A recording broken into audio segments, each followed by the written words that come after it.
और तीसरा प्रयोग मैं करने जा रहा हूँ कि मुझे अगर चुनाव लड़ना हुआ, अगर लोकसभा का भी तय नहीं है, अगर पार्टी तय करती है कि लड़ना होगा, तो मैं महाराजगंज नहीं लड़ूंगा, जो मेरा घर है और जहाँ मेरी जाति का अच्छा खासा वोट है। मुझे चुनाव लड़ना होगा तो मैं सारण से लड़ूंगा, छपरा से, जहाँ मेरी जाति को कोई गिनती ही नहीं है, क्योंकि नमस्कार, मैं हूं देवांशु। आप देख रहे हैं न्यूज़ पॉइंट। इस वक्त की बड़ी खबर है कि सच्चिदानंद राय जो हैं वो सारंग से निर्दलीय एमएलसी जो हैं वो आगामी लोकसभा का चुनाव लड़ेंगे। हमसे बातचीत करने के दौरान सच्चिदानंद राय ने साफ किया कि वो जो है वो लोकसभा का चुनाव जो है वो हर हाल में लड़ेंगे। किस सीट से चुनाव लड़ेंगे वो देखिए आगे जो है इस मुद्दे पर क्या कुछ बता रहे हैं। और तीसरा प्रयोग मैं करने जा रहा हूँ कि मुझे अगर चुनाव लड़ना हुआ, अगर लोकसभा का भी तय नहीं है, अगर पार्टी तय करती है कि लड़ना होगा, तो मैं महाराजगंज नहीं लड़ूंगा, जो मेरा घर है और जहाँ मेरी जाति का अच्छा खासा वोट है। मुझे चुनाव लड़ना होगा तो मैं सारण से लड़ूंगा, छपरा से, जहाँ मेरी जाति को कोई गिनती ही नहीं है, क्योंकि मैं ये बताना चाहता हूँ कि हमारे बिहार की जनता जातिवादी नहीं है।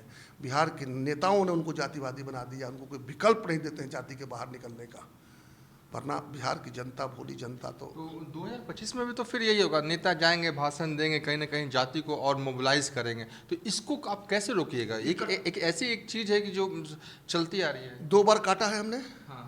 तीसरी बार काट के दिखाएंगे अब 24 में, तो 25 के लिए फार्मूला बड़ा क्लियर हो जाएगा। एक बात समझ के चलिए, विकल्प के अभाव में कभी नागनाथ को वोट देना है तो कभी सांपनाथ को वोट देना है।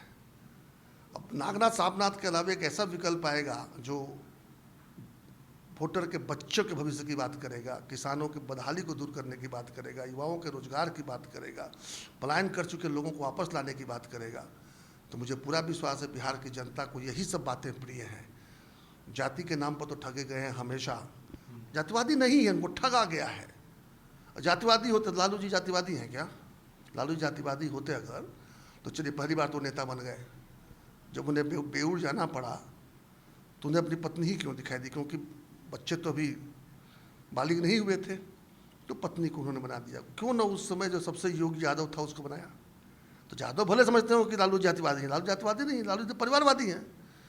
अब जब बच्चे जब बालिग हो गए तो उनको नेता बना दिया, कोई राज्यसभा गया, कोई विधानसभा गया, कोई मुख्यमंत्री, उप मुख्यमंत्री बना, कोई मंत्री बना। तो ये जो एक मिथ्या तैयार किया हुआ है, मिथ्या, कि भाई ये जातिवादी लोग हैं। मांझी जी क्या है जी? वो उसका उनका बेटा सुमन। रामविलास जी क्या किया? वो उसका बेटा, उसके भाई, बाद में बेटा चिराग। तो जो भी आए हैं कुशवाहा जी भी ऐसा ही कुछ करेंगे। तो घुमा फिरा के जितने लोग हैं वो सब, नीतीश जी की तो फसल खराब हो गई इसलिए उत्तराधिकारी नहीं दे पा रहे हैं। तो स्थिति ऐसी है कि देखिए सोनिया जी हैं, फसल इतनी खराब होने के बावजूद जो है उसी को आगे बढ़ा रहे हैं। तो ये कोई जाति का काम नहीं कर रहा है, कोई पार्टी जातिवाद में नहीं है। हर पार्टियां अपने परिवारवाद में हैं या अपने स्वार्थ में हैं, और लोगों के पास विकल्प कुछ इस तरह के देते आए हैं कि जाति में फंस जाते हैं, कभी इसके डर से उसको वोट, कभी उसके डर से उसको वोट में देते आए हैं। प्रशांत किशोर, सच्चिदानंद राय, जनसुराज, हम लोग जो विकल्प लेकर आ रहे हैं, इन सारे मिथ्याओं को तोड़ते हुए विकल्प होगा। लेकिन एक सवाल है कि आप कह रहे हैं कि आप फुल फ्लेज में 2025 में ही दिखिएगा बिहार में, तो जिनको महागठबंधन से टिकट नहीं मिलेगा, जिनको एनडीए से टिकट नहीं मिलेगा, वो आपके दरवाजे पर आ जाएंगे और आपको लगेगा कि कहीं ना कहीं एक्सपीरियंस बंदा है, दे देते हैं टिकट। ऐसी वैकेंसी हमारे पास में नहीं है। हम कह रहे हैं सही लोगों को ढूंढ कर निकाल रहे हैं, और सही सोच वाले लोग। उसमें कुछ लोग पुराने हो भी सकते हैं जो सही लोग, सही सोचते थे, गलत पार्टी में थे, लेकिन वैसे बिरले होंगे। अधिकांश जो होंगे बिल्कुल नए लोग होंगे, बिल्कुल हमारे कसौटी पर कसे हुए लोग होंगे, विद्वान लोग होंगे, ईमानदार लोग होंगे, सही सोच वाले लोग होंगे। आपका 2025 अफाक अहमद को हमने लड़ाया। अफाक अहमद एक शिक्षक थे और शिक्षकों का प्रतिनिधि चुनना था, तो हम एक शिक्षक को लेकर आए, भी देखने नहीं गए कि उनकी जाति क्या, उनका मजहब क्या है। हमने देखा, पूछिएगा शिक्षकों से तो पाएंगे कि ये एक प्रतिनिधि जो है वो शिक्षकों की लड़ाई में उनसे कंधे से कंधा मिलाकर चल रहा है।